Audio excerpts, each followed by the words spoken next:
merde. Ah, putain.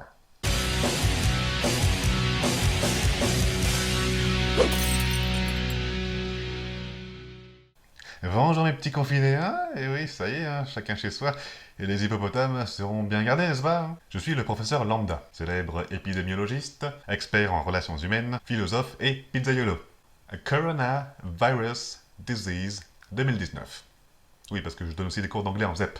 Nous voilà tous à la maison. Certains voient ça comme des vacances, d'autres voient ça comme une privation de liberté, et d'autres encore ont l'élégance de ne pas se plaindre alors qu'ils sont dans des situations véritablement merdiques.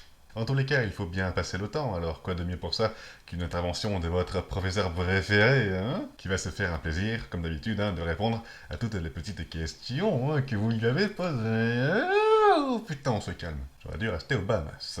Commençons par une question de Robert de Bobigny. Professeur, malgré l'ordre de confinement donné par le gouvernement, il s'en trouve toujours pour traîner dehors et, en cas de contrôle policier, se défendre à coups de nique ta mère. Que faire pour ces gens-là? Eh bien écoute, mon petit Robert, la connerie humaine est la dernière forme d'expression de la sélection naturelle. Hein. Le fort survit et se reproduit, le faible meurt et s'éteint. En d'autres termes, tu es intelligent, tu t'adaptes, tu es con, tu crèves. Alors ne t'en fais pas, la nature se charge de tout et ne se trompe jamais.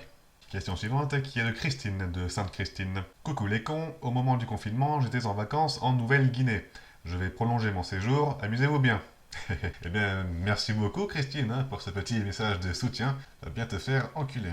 Question de Marie de Boulogne-Billancourt. Professeur, je suis confiné avec mon conjoint avec qui j'entretiens une relation tumultueuse depuis 18 mois. Récemment, il est devenu violent. J'ai peur pour ma survie, pouvez-vous m'aider? Ça, ce n'est pas une bonne situation, Scribe. Hein. Eh bien, Marie, tu dois procéder à ce que j'appellerais un confinement-ception, c'est-à-dire un confinement dans le confinement. Barricade-toi solidement dans une chambre avec des boîtes de conserve pour un mois, de l'eau et un seau, pour chier, bien sûr. C'est possible une chambre avec fenêtre, hein, pour pouvoir vider le seau. Tu seras gentil hein, de sauver des vies en ne sortant pas de chez toi et en ne débordant pas les services publics. Merci à toi. Courage. Bertrand de Boulogne-Billancourt. Cher professeur, ma femme s'est enfermée dans notre chambre avec des boîtes de conserve et un pack de Contrex. Je ne vois vraiment pas pourquoi. Auriez-vous un conseil pour la faire sortir afin que je puisse lui montrer toute mon affection? Oh, mais certainement, bien sûr. Tu peux lui dire à travers la porte que les boîtes de conserve c'est bien, mais avec l'ouvre-boîte c'est mieux. Ou tu peux exceptionnellement sortir de chez toi hein, pour aller acheter les outils nécessaires pour la défoncer. La porte. Et surtout, n'oublie pas, en allant faire tes achats, de te munir de ton attestation de déplacement dérogatoire, hein, très important. En l'occurrence, tu pourras cocher la case numéro 2, hein, déplacement pour effectuer des achats de première nécessité, hein, si tu estimes que cette situation est de première nécessité. Tu peux également cocher la case numéro 4, hein, déplacement pour motif familial impérieux, pour l'assistance aux personnes vulnérables. Hein, voilà, si tu estimes que ta compagne se trouve en situation de vulnérabilité. Ce qui me semble être un petit peu le cas. On continue avec une question de Quentin de Cannes. Professeur, auriez-vous des bons plans pour trouver des films pour passer le temps pendant ce confinement? Eh bien, justement, figure-toi, j'ai ouï dire que Canal+, qui est en train de se casser la gueule, mais quelque chose de sévère, voilà, profite de l'occasion pour lancer ce que j'appellerais une vaste opération publicitaire, hein, en rendant ses chaînes plus largement disponibles, sous couvert de la solidarité, bien sûr. Hein. Et quand tout ça sera fini et qu'ils arrêteront, vous vous direz, ah, quand même, c'était bien Canal comme ça. Ils pensent récupérer des abonnés comme ça. L'espoir fait vivre, comme on dit. Ben vous voyez, moi je comprends très bien cette attitude, qu'on pourrait un petit peu activement taxer d'opportunisme. Ça rappelle qu'il y a toujours quelque chose de positif à tirer, même des situations les plus négatives, plus en ce cas précis de la tunasse. Tu te soif, moi.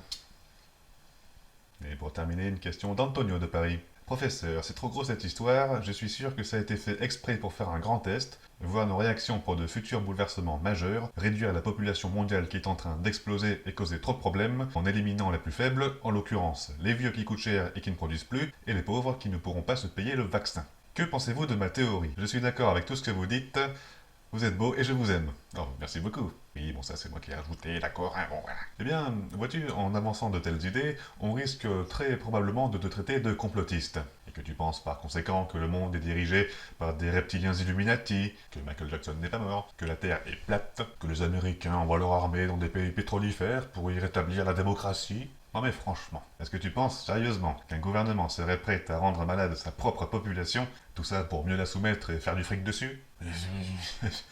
Mais oui, tu as nonobstant le droit d'avoir tes propres opinions, tes propres croyances, d'autant plus quand elles sont exprimées comme tu l'as bien fait, hein, avec calme et volonté de bien faire. Mais ne t'en fais pas. On va quand même te traiter de gros connard, hein. Oui, ça va venir, t'en fais pas. De toute façon, on ne saura sûrement jamais l'entière vérité sur cette situation. D'autant qu'il faut davantage s'évertuer à rechercher non pas la vérité, mais ce qu'un confrère professeur appelait, je dis bien appelé parce que depuis il est mort, ce qu'il appelait l'exactitude.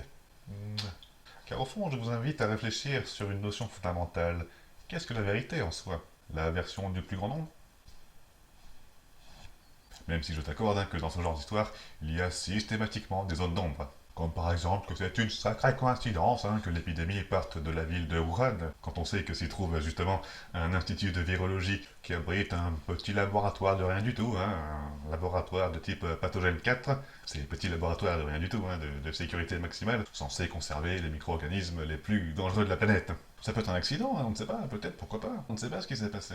Les plus zélés d'entre vous auront pu trouver, hein, j'ai vu ça, que cet établissement a été inauguré en 2017 par un certain Yves Lévy, médecin immunologue et à l'époque PDG de l'Institut national de la santé et de la recherche médicale, et ni plus ni moins qu'époux d'Agnès Buzyn, elle-même ministre de la Santé, qui avait, souvenez-vous, alerté dès le mois de janvier le gouvernement sur les proportions que ça allait prendre. Gouvernement qui n'a pas fermé ses frontières, hein, alors que nos voisins italiens l'avaient déjà fait dans leur sens. Et ben oui, le gouvernement, alors, qu'est-ce qui s'est passé? Ce n'est plus comme Tchernobyl maintenant. Maintenant, la menace ne s'arrête pas à la frontière parce qu'elle n'a pas de papier. Vive l'Europe! Et en ce cas, si ça n'avait pas l'air aussi dangereux, pourquoi alors nous avoir, comment dirais-je, pété les couilles avec cette histoire de coronavirus au moins 20 minutes par journal de 20 heures, occultant le reste de l'actualité en pleine réforme des retraites, qui passera pour le coup en 49.3, hein, une fois n'est pas coutume, décision prise un samedi, comme ça, dans le café, on ne sait pas.